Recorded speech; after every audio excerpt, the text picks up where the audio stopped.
Hello everyone, स्वागत है आपका मेरे चैनल एडिटोरियल रीडर में। अगर आप मेरे चैनल में नए हो तो प्लीज़ मेरे चैनल को सब्सक्राइब जरूर करें। चलिए स्टार्ट करते हैं आज का एडिटोरियल। आज के एडिटोरियल का टॉपिक है playing with fire on Agnipath. आग के साथ खेलना ऑन अग्निपथ। आपको बता दें कि ये अग्निपथ एक स्कीम है जो सरकार द्वारा निकाली गई है। इसमें क्या होगा कि जितने भी जो नौजवान हैं उनको भर्ती किया जाएगा 4 सालों के लिए। मतलब 4 सालों के बाद उनको घर भेज दिया जाएगा। तो इसी के ऊपर यहाँ पे पूरा एडिटोरियल है। 4 साल के लिए उन्हें भर्ती किया जाएगा अभी, और उसके बाद उन्हें 6 महीने की ट्रेनिंग होगी। और 4 साल बाद जब वो वापस आएंगे उनको मतलब सैलरी भी मिलेगी 4 सालों तक एक तरह से। फिर जब वो वापस आएंगे तो उनको कुछ पेंशन मिलेंगी रिटायरमेंट के तौर पे। और कुछ उनमें से जो कुछ हैं 25% लोग वो सिलेक्ट हो जाएंगे, मतलब परमानेंटली आर्मी में जॉब करेंगे, और बाकी घर आ जाएंगे। तो वही इसी को रिलेटेड ये आर्टिकल है। इसमें काफ़ी विरोध भी हो रहा है, कुछ छात्र इसका विरोध कर रहे हैं। इसी को रिलेटेड ये आर्टिकल है। तो चलिए पढ़ते हैं क्या है आर्टिकल और क्या लिखा है इसमें। The Agnipath must be put on hold given the failure to push it as anything but a cost cutting measure। तो उसने बोला है कि जो ये अग्निपथ जो स्कीम है ये क्या है, इसको होल्ड पे कर देना चाहिए, अभी रोक देना चाहिए। क्या देखते हुए? गिवन द फेलियर को, असफलता को देखते हुए, to push it as anything, जो किसको उसको धकेल रहा है, किसका? फेलियर की तरफ, विफलता की ओर। मतलब सफलता नहीं मिल रही, फेलियर है एक तरीके से। बट एक कॉस्ट कटिंग मेजर, इसको एक तरीके से कह रहा है कि ये आपको पैसा बचाने का एक स्टेप है। मतलब आपने पैसा बचाने के लिए ये अग्निपथ स्कीम आप लेके आए हो, ये जो गवर्नमेंट लेके आई है, एक बस पैसा बचाने का एक तरीका है। इसको अभी होल्ड पे रखना चाहिए क्योंकि इसका काफ़ी विरोध हो रहा है। छात्र बहुत ज़्यादा प्रदर्शन कर रहे हैं और इसका विरोध कर रहे हैं कि हम 4 साल बाद कहाँ जाएंगे, हम कौन सी जॉब करेंगे। कोई मतलब उनका कहने का मतलब है कि हम 4 साल बाद कहाँ जाएंगे, हमारा पढ़ाई भी हम कैसे करेंगे, क्योंकि हमारा पढ़ाई से भी लिंक टूट जाएगा। तो इसको रिलेटेड यहाँ पे बोला जा रहा है कि ये कॉस्ट, एडिटोरियल बोल रहा है कि ऑथर बोल रहा है कि ये कॉस्ट कटिंग मेजर है, पैसा बचाना है आपको, इसलिए आपने अभी ये 4 साल के कॉन्ट्रैक्ट पे आप ले रहे हो सबको। उसके बाद फिर उनके भविष्य का क्या? और 6 महीने की ट्रेनिंग दे रहे हो। 6 महीने की ट्रेनिंग मीन्स वैसे जैसे आर्मी में ज्वाइन होता है तो वो 1 या 2 साल की ट्रेनिंग होती है। तो वो लोगों को बस 6 महीने की आप ट्रेनिंग दे रहे हो और फिर आर्मी में ज्वाइन कर रहे हो। ये एक देश की सॉवरेनिटी के लिए भी थोड़ा खतरा है। तो यहाँ पे छात्रों का ये कहना है। तो आपका क्या इसमें राय है, आप कमेंट सेक्शन में ज़रूर बताएं। चलिए स्टार्ट करते हैं। ऑल नॉन ऑफिसर, जो नॉन अधिकारी मतलब गैर अधिकारी अपॉइंटमेंट, मतलब जो जवान के लिए, ऑफिसर के लिए अपॉइंटमेंट नहीं हो रही है ये। टू द 3 विंग्स, चारों अंगों में, Indian air force, Indian armed force, Indian की जो भी 3 विंग्स हैं, नेवी, एयरफोर्स और आर्मी में जो भी 3 विंग्स हैं, उसमें क्या होगा? और will be throw the Agnipath, जो भी अपॉइंटमेंट होगी, जो भी उनकी भर्ती होगी, वो इस अग्निपथ के थ्रू होगी।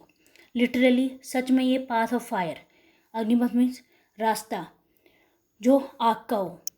The central announced on June 14 को सेंट्रल ने, क्या सेंट्रल गवर्नमेंट ने क्या अनाउंसमेंट किया? जितनी भी नॉन ऑफिसर जो अपॉइंटमेंट होगी, जो भर्तियां होंगी इंडियन आर्म फोर्सेस के लिए, वो अग्निपथ के थ्रू होंगी, ये इस स्कीम के थ्रू होंगी। The government has enumerated its reason for the move. जो गवर्नमेंट है उसने क्या किया? हैज़ के साथ थर्ड फॉर्म ऑफ वर्ब आती है। हैज़ एनुमरेटेड मतलब एक एक करके सब चीज़ें बताई, गणना करना एक तरह से। एक हर रीजन को अपने अच्छी तरीके से बताया, एक एक करके उन्होंने सब बताया, उसके रीजन्स, उनके कारण। फॉर द मूव, जो उन्होंने ये मूव स्टेप उठाया है, इसके क्या कारण है? डैट, ये मूव इस मूव के लिए आया। डैट फंडामेंटली डिस्टर्ब, जो ये फंडामेंटली क्या करेगा? डिस्टर्ब करेगा, बिगाड़ेगा। Not only the process of recruitment, ये इस प्रोसेस को, भर्ती करने का जो प्रोसेस है, रिक्रूटमेंट करने को, ये ना कि बिगाड़ेगा, but also the character of the soldier, soldier का जो सैनिक है उसका, सोल्जर उसके कैरेक्टर को भी बिगाड़ेगा, उसकी कैरेक्टर को भी, कैरेक्टर के लिए भी अच्छा नहीं है। मीन्स ये उसके नेचर, स्वभाव, या आप बोल सकते उसके चरित्र के लिए भी अच्छा नहीं है। रिक्रूटमेंट तो उसकी रिक्रूटमेंट जो प्रोसेस है जो ये लेके आए हैं, जैसे ये रिक्रूटमेंट करेंगे, ये ना कि उसके लिए अच्छा है, रिक्रूटमेंट के लिए भी अच्छा नहीं है और ना ही उस सोल्जर के लिए अच्छा है। ऑलमोस्ट ऑन क्यू, एक section of experts had jumped in praising the move as transformative for the country defense। तो उसने बोला एक सेक्शन ऑफ, ज़्यादातर सब बहुत ज़्यादा एक्सपर्ट हैं, जो एक्सपर्ट हैं, बहुत एक ग्रुप है, एक section of expert has jump मतलब कूद पड़े हैं in praising the move. In praising मतलब इसकी प्रशंसा करना, इसकी तारीफ़ कर रहे हैं कि काफ़ी अच्छा मूव है, गवर्नमेंट ने काफ़ी अच्छा मूव लिया है as transformative for the country's defence. वो बोल रहे हैं कि कंट्री की सुरक्षा के लिए बहुत ही ज़्यादा ट्रांसफॉर्मेटिव है, मतलब बहुत चेंजेबल है, ये पूरी कंट्री की डिफेंस को चेंज कर देगा। ट्रांसफॉर्म मतलब चेंज करना, परिवर्तित कर देगा। But many in the defence community, लेकिन बहुत सारे ऐसे लोग हैं जो डिफेंस कम्युनिटी, जो डिफेंस से जुड़े हैं, जो सुरक्षा से जुड़े हैं, एंड ऑल्सो पॉलिटिकल ऑब्जर्वर्स, जो राजनीतिक रूप से जो ऑब्जर्व करते हैं पॉलिटिक्स को, उन्होंने have not shied away from expressing their reservation and shock. वो साइड अवे मतलब अवॉइड करना, वो पीछे नहीं हटे हैं अपना क्या रिजर्वेशन और शौक, जो अपनी जो प्रक्रिया हाँ, अपना जो उनका रिएक्शन है उस चीज़ को एक्सप्रेस करने में वो भी परहेज़ नहीं किया उन्होंने भी पूरा एक तरह से इसको शौक के तौर पे देखा है। उन्होंने भी इस चीज़ का क्या किया है, मतलब एक तरीके से इसको इसका आलोचना जैसी की है। Youth aspiring to join the, जो यूथ हैं, जो इच्छुक हैं किसके, फोर्सेस को, आर्मी को ज्वाइन करने के, are on the street in protest in several states. ये भी क्या है, प्रोटेस्ट में है, प्रदर्शन कर रहे हैं बहुत सारे स्टेट्स में, स्टेट्स में हैं और प्रोटेस्ट कर रहे हैं। And are even turning violent in melee, और यहाँ तक कि कुछ लोग तो बहुत ज़्यादा हिंसक हो चुके हैं बहुत सारी जगहों पे, क्योंकि वो लोग बोल रहे हैं कि इस जो स्कीम है इसको वापस लो, ये सही नहीं है आर्मी के लिए और ना उनके फ्यूचर के लिए, क्योंकि इनसे उनका फ्यूचर सिक्योर नहीं है। क्योंकि बहुत सारे ऐसे लोग हैं जो आर्मी के लिए तैयारी कर रहे हैं, वो सोच रहे हैं क्योंकि एक सिक्योर जॉब मिल जाएगी लाइफ टाइम के लिए और फिर पेंशन मिलेगी, तो ये बोल रहे हैं कि इसमें कोई सिक्योरिटी नहीं है, 4 साल बाद हम कहाँ जाएंगे, इतना ज़्यादा कंपटीशन है, और फिर हमारा पढ़ाई से लिंक भी टूट जाएगा, तो हम क्या करेंगे 4 साल बाद। तो उनका ये कहना है। With no recruitment in the last 2 years due to Covid, आप बता दें कि कोविड की वजह से कोई भी भर्तियां नहीं हुई थी किसमें, आर्मी में।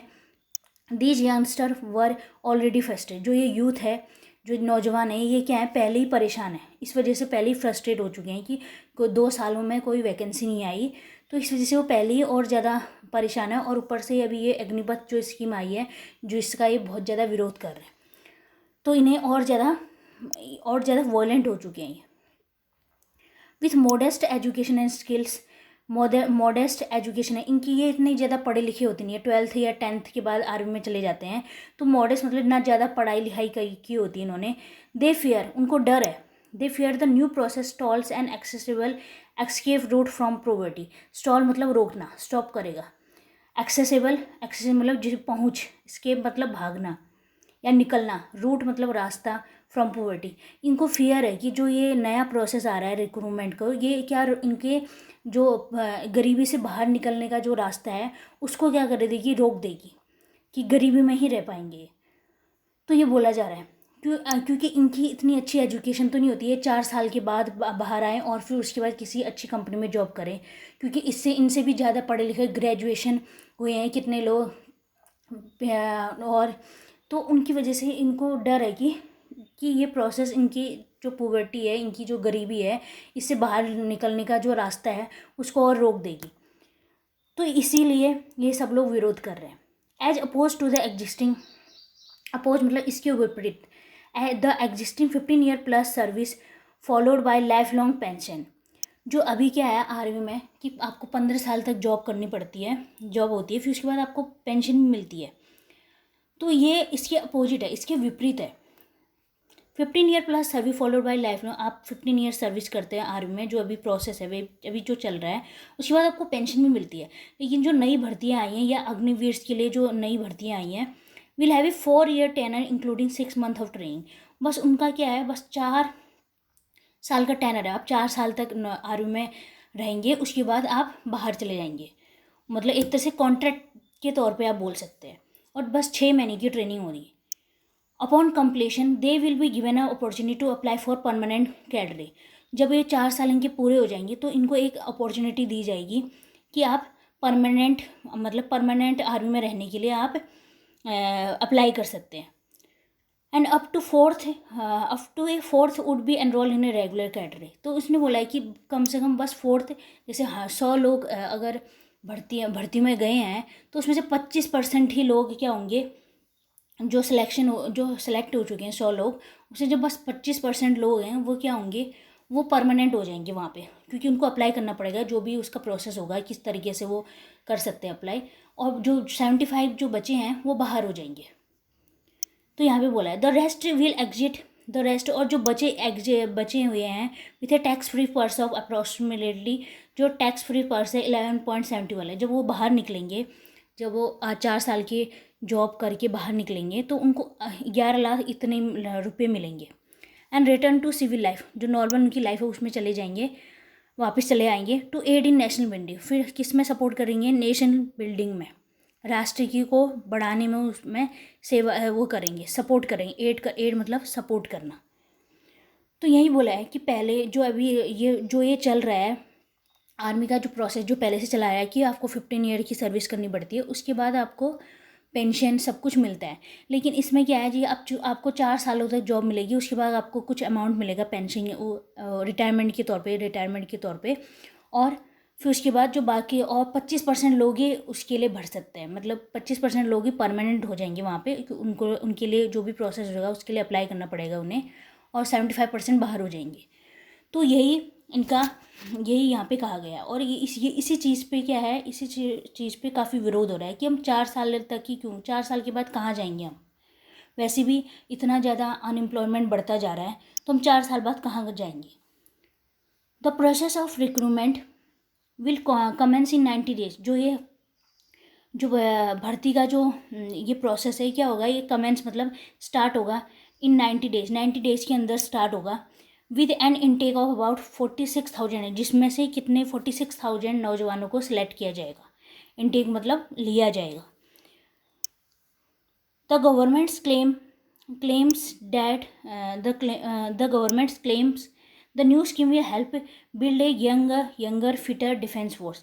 गवर्नमेंट का क्या दावा है कि ये स्कीम क्या करेगी, हेल्प करेगी, मदद करेगी, build a younger fitter defence force, इसको बिल्ड करेगी, किसको, नौजवान डिफेंस फोर्स को, और फिटर बनाएगी, मतलब फिजिकली फिट, मेंटली फिट और मजबूत बनाएगी। विथ पर्सनल मोर ट्रेनेबल, जो इसमें काम कर रही है पर्सनल में, जो काम करते हैं, जो किसी संस्था में काम करते हैं, जो भी आर्मी वाले हैं वो क्या होंगे, मोर ट्रेनेबल होंगे in the changing technological environment. ये जो आप पूरा इन्वायरमेंट चेंज हो रहा है टेक्नोलॉजिकली, तो उसमें वो मोर ट्रेनेबल होंगे वो, और ज़्यादा फिटर होंगे। उनका ये कहना है एक नौजवान को ज़्यादा फिटर, हेल्दियर, ये सब चीज़ें बनाएंगी और ज़्यादा मोर ट्रेनेबल बनाएंगी। उनके अंदर काफ़ी वैल्यूज, एथिक्स, ये सब चीज़ें आ जाएंगी, ये बोला उन्होंने।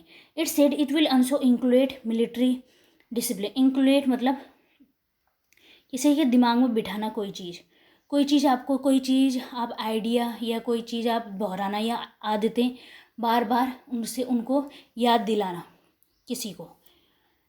मिलिट्री डिसिप्लिन, तो उनका कहना है, सरकार का कहना है, इनके अंदर मिलिट्री अनुशासित हो जाएंगे। जैसे मिलिट्री में काफ़ी अनुशासन से रहना पड़ता है, वो सब चीज़ें आ जाएंगी इनके अंदर। इथोज आ जाएंगी, मतलब इथोज मीन्स आपके ऊपर नेचर, आपका स्वभाव, एक तरीके से आपका ideas. Skilling as a value addition, और एक तरह से और स्किल आ जाएंगी, और ये वैल्यू एडिशन के तौर पे होंगी कि आपके अंदर मूल्य जो एक चीज़ें होती हैं जीवन जीने के लिए, वो सब चीज़ें आपको इंक्लूड हो जाएंगी। आप डिसिप्लिन हो जाएंगे। जो भी आर्मी में जो लोग होते हैं, जो भी आर्मी की जो भी क्या होती है, एक कैरेक्टर मतलब क्वालिटी होती है आर्मी वालों की, बहुत अनुशासित और बहुत ही तरीके से रहते हैं, वो सब चीज़ें आपके अंदर आ जाएंगी। ये यहाँ पे बोला है गवर्नमेंट में। Improving the prospective for those who return to civil, जो इनके लिए प्रोस्पेक्ट चेंज कर दिया, पूरा चेंज हो जाएगा इनका, जो सिविल सोसाइटी में वापस जाएंगे।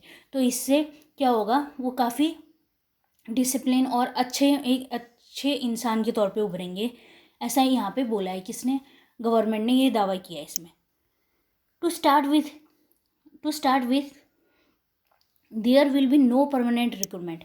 अब इससे स्टार्ट करते हैं कि यहाँ पे कोई भी परमानेंट रिक्वायरमेंट, कोई भी परमानेंट भर्ती नहीं होगी आर्म्ड फोर्सेस में, आर्मी में या इंडियन एयरफोर्स, जितने में भी बोल सकते हैं, फॉर द नेक्स्ट 4, अगले 4 सालों के लिए कोई भी भर्ती नहीं होगी। अभी भर्ती हो गई, अब अगले 4 सालों के लिए कोई भी भर्ती नहीं होगी permanent. Critics who include many fellow travelers for critics who include many fellow travelers of the ruling BJP, जो आलोचक हैं जिसमें से बहुत सारे ये हैं बीजेपी के जो सत्तारूढ़ी पार्टी है बीजेपी, उसके भी कितने सारे साथी हैं। उन्होंने क्या हैव रेज्ड, उन्होंने उठाया है कंसर्न, चिंताएं बताई हैं, such as potential damage to operational preparedness given to the crisis on the borders. तो उसने बोला पोटेंशियल डैमेज होगा क्योंकि ये प्रिपेयर्डनेस मतलब तैयारी, given the crisis on the border, अगर बॉर्डर में कोई क्राइसिस को देखते हुए इससे पोटेंशियल डैमेज होगा। मीन्स उसको बस 6 महीने की आप ट्रेनिंग दे रहे हो और उसके ऊपर अगर बॉर्डर पर कुछ चीज़ हो जाती है तो ये एक तरह से डैमेज करेगा operational preparedness. With personnel hire for the short term, और जो भी ये आर्मी के जवानों को आप बहुत कम टाइम के लिए हायर कर रहे हो, ट्रेंड इन ए रश, जल्दीबाजी में आप इनको ट्रेन कर रहे हैं। लैकिंग द कैमरेडरी मीन्स होता है भाईचारा, एक तरह से किसी के साथ आप रहते हो तो आप पे फ्रेंडली नेचर हो जाता है आपका, तो इसमें भाईचारा की भी कमी होगी।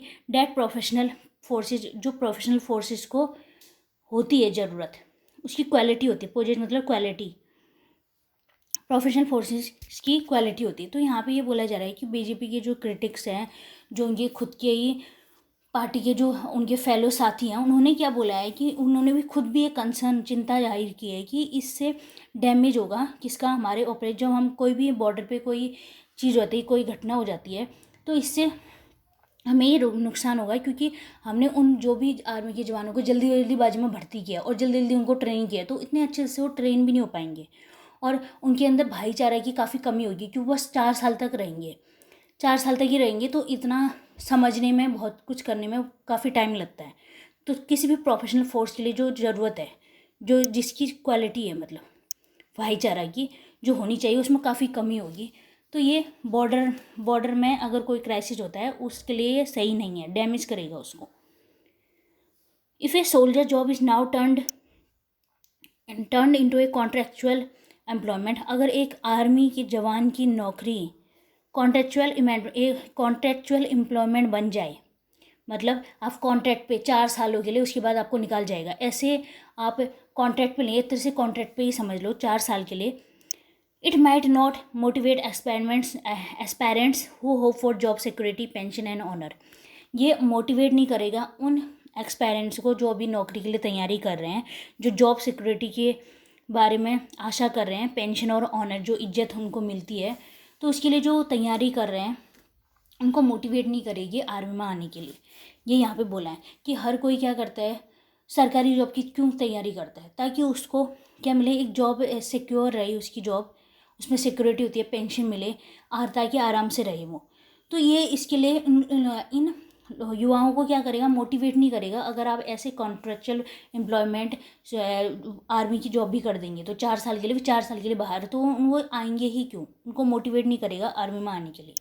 तो हर कोई यही करता है, सरकारी जॉब की तैयारी क्यों करता है, ताकि वहाँ पे उनको पेंशन मिले, लाइफ थोड़ा अच्छे से हो जाए, अच्छी तरह से चले, ताकि क्योंकि प्राइवेट जॉबों में होता है सिक्योर नहीं होती जॉब, कभी भी नौकरी छूट सकती है, और सरकारी में होता है कि पेंशन मिलती है आपको एक एज के बाद और बहुत सारी चीज़ें मिलती हैं।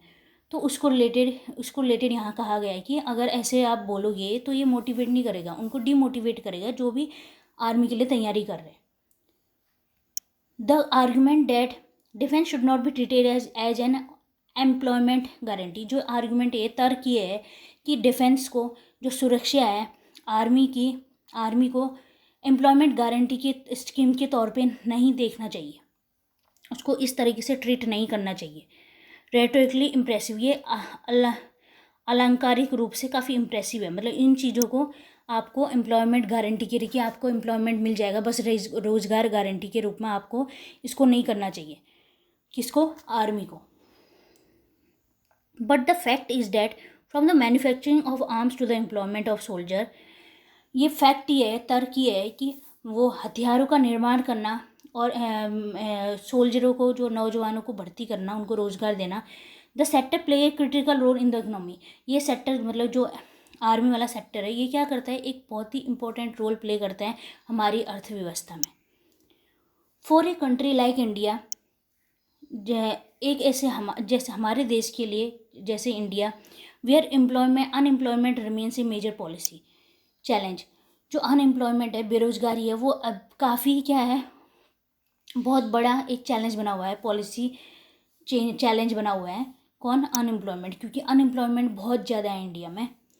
The concern can not be dismissed easily. तो इससे ये जो भी अनएम्प्लॉयमेंट काफ़ी बड़ा एक चुनौती बना हुआ है, तो जो भी इसको रिलेटेड चिंताएं हैं उसको हम ईजिली खारिज नहीं कर सकते, आसानी से खारिज नहीं कर सकते। डिसमिस मतलब इसको आप अवॉइड नहीं कर सकते। The government also faces the very credible charge that it is nothing more than the cost cutting plan. तो गवर्नमेंट क्या कर रहा है, फेस कर रहा है, ऐसे आरोप फेस कर रहा है। Face is the very credible मतलब विश्वसनीय, एक से विश्वसनीय चार्ज मतलब आरोप फेस कर रहा है। उनका क्या, लोगों का क्या कहना है, that is nothing more than A cost cutting plan. ये क्या है, जो रिक्रूटमेंट, ये अग्निपथ है, ये कुछ नहीं है, बस एक कॉस्ट कटिंग प्लान है, मतलब जिसमें आपकी लागत कम हो, मतलब आप पैसा बचा सको। पैसा बचाने का एक तरीका है, कॉस्ट कटिंग प्लान है। Considering all this, the centre must put the plan on hold.